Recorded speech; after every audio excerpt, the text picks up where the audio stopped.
అందరికీ నమస్తే. పాలక వర్గాలు కొలువుదీరేది నేడే దాదాపుగా ఆల్రెడీ అయిపోయినట్టున్నాయి. ఆ గట్టునుంటారా నాగన్న ఈ గట్టుకొస్తారా. నేనేం పాట పాడతలేను, పేపర్లో గట్టినే ఇచ్చి గట్టినే చదువుతున్నా. మున్సిపాలిటీలో వేడెక్కిన రాజకీయం. చైర్మన్ వైస్ చైర్మన్ పదవులపై వీడని ఉత్కంఠ. కౌన్సిలర్లు తమ వైపు తిప్పుకునేందుకు సకల ప్రయత్నాలు చేస్తురంట. క్యాంపు రాజకీయాలు కొనసాగుతున్న బేరసారాలు. పలు చోట్ల కీలకంగా స్వతంత్రులు ఎక్స్ అఫీషియల్ అంట. జనగామలో వైస్ చైర్మన్ కంట ఒక కారు 2 కోట్ల రూపాయల నగదు ఆపరంట. ఇక చూడరు కథ. వైస్ చైర్మన్ పర్సన్కు ఒక కారు 2 కోట్ల రూపాయల నగదు ఆఫర్ పెట్టిరంట. కామారెడ్డిలో బీఆర్ఎస్ కౌన్సిలర్లకు హస్తం గాలం వేస్తుంది. జగిత్యాలలో ఎమ్మెల్యే సంజయ్ జీవన్ రెడ్డి వర్గం పోరు బాగా జరుగుతుంది. ఇద్దరు ఒక పార్టీ వాళ్ళే కానీ పాడైపోయిన వర్గ పోరు బాగా జరుగుతుంది. నిన్నమన్నటి దాకానేమో లీడర్లు ఓటర్లను కొన్నారు. అది 2000 నుంచి మొదలుకుంటే 1000 నుంచి మొదలుకుంటే 1000, 2000, 3000, 4000, 5000, 10,000, 20,000 ఏకంగా 70,000 రూపాయలు దాకా కొన్నారు ఓటర్లని. నిన్నమన్ననేమో ఓటర్లు అమ్ముడుపోయారు, ఇప్పుడేమో ఈ లీడర్లు అమ్ముడుపోతున్నారు, ఈ నాయకులు అమ్ముడుపోతున్నారు. ఇళ్ళ గెలిచినోడు గల్ల గెలిచి సావాలా కానీ ఇళ్ళ గెలిచి అందులోకి పోతురు, అందులో గెలిచి ఇళ్ళకి పోతురు. వీళ్ళంతా కాంగ్రెస్ చెయ్యి గుర్తు మీద, బీఆర్ఎస్ కారు గుర్తు మీద, బీజేపీ పువ్వు గుర్తు మీద, ఎర్ర జెండా మీద, అలా సింబళ్ళ మీదనే కదా గెలిచింది.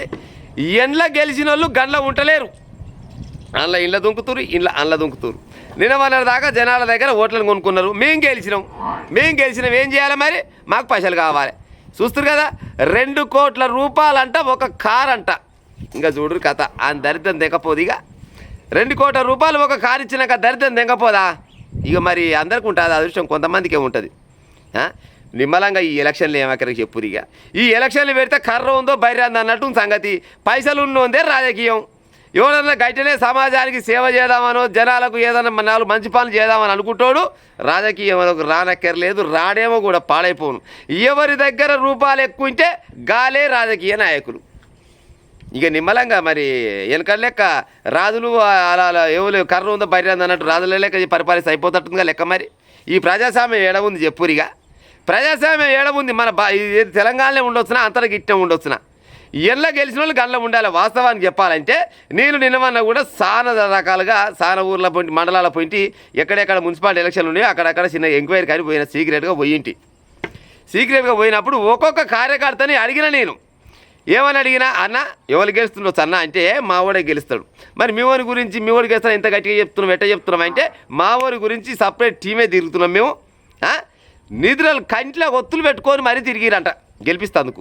మరి గట్ల ఏది కార్యకర్తలు గంత పగడ్బందీగా గెలిచినాక సంబరాలు ఆలు చేసుకుంటుంటే అట సంబరాలు చేసుకుంటే వీడికి నచ్చిన పార్టీ కల్లా వీడి జెండెత్తుంటే అట్ట పాడేసేస్తారు చెప్పురి. ఒక్కొక్క లీడర్ని గెలిపించడానికి కార్యకర్తలు పడ్డ కష్టం అంతా ఇంత కాదుల్లా. ఎన్నో రకాలుగా ఒక కార్యకర్తని ఒక లీడర్ని గెలిపించడం కోసం నానా ఇబ్బందులు పడి కాళ్ళు ఏళ్ళు మొక్కి చీకటనక కరెంటు ఉన్నా లేకున్నా, తిన్నా తినకున్నా, తాగినా తాగకున్నా అన్ని రకాలుగా కష్టపడి ఒక కౌన్సిలర్ని గెలిపిస్తే ఆ కౌన్సిలర్ చల్లగా ఉండే ఈడ ఉంటాడు. ఇవాళ గెలిచినప్పుడు ఏమో జై కాంగ్రెస్ అంటాడు, జై బీఆర్ఎస్ అంటాడు, జై బీజేపీ అంటాడు. రేపు పొద్దుగల కండ కప్పుకునేది మరి కాంగ్రెస్ ఆయన బీజేపీ కప్పుకుంటారా, బీజేపీ ఆయన బీఆర్ఎస్ కప్పుకుంటా, బీఆర్ఎస్ ఆయన కాంగ్రెస్ కప్పుకుంటాడా, ఏ కండ కప్పుకునేది ఎవరికి తెలియదు. అదేంటంటే నా ఇష్టం.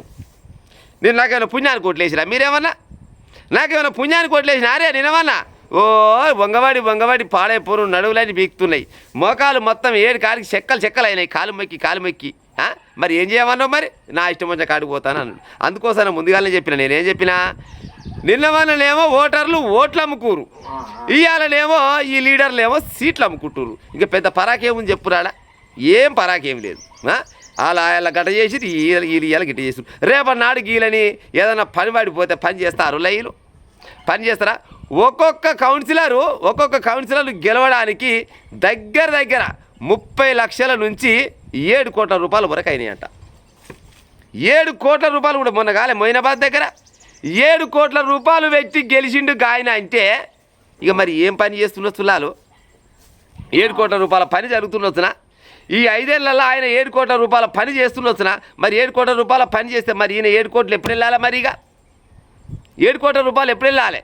30 లక్షలు ఆయన ముచ్చట చెప్తా. సరే 7 కోట్లు అంటే మరి అక్కడ రియల్ ఎస్టేట్ పెద్ద పెద్ద జరుగుతుందో లేకపోతే ఆయన డబ్బు గల్లోడే పుడితేనే డబ్బులే కూర్చునేవా ఆయన, ఇక ఆయన డబ్బు గురించి మనకేందుకు కానీ ఒక 30 లక్షలు 40 లక్షలు ఖర్చు పెట్టినోడు ముచ్చట చెప్తా.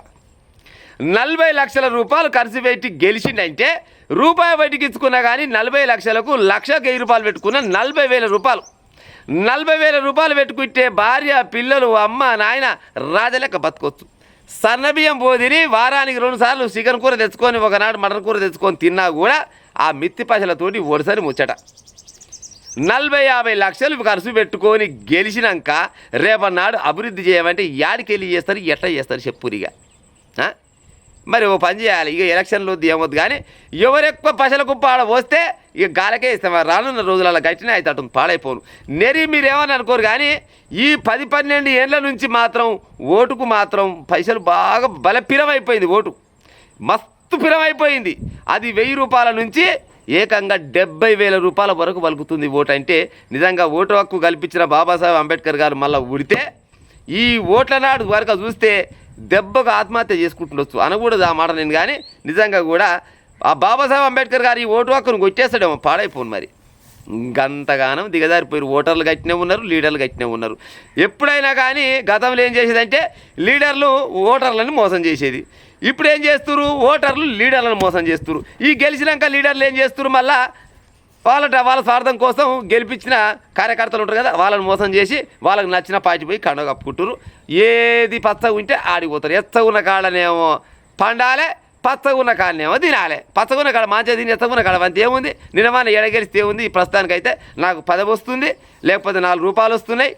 కారు 2 కోట్ల రూపాయలు అంటే ఎన్నడు సంపాదించాలా చెప్పురు. ఇక 2 కోట్ల రూపాయలు కారు ఆయన ఇంకో గట్ట ఉంది కథ.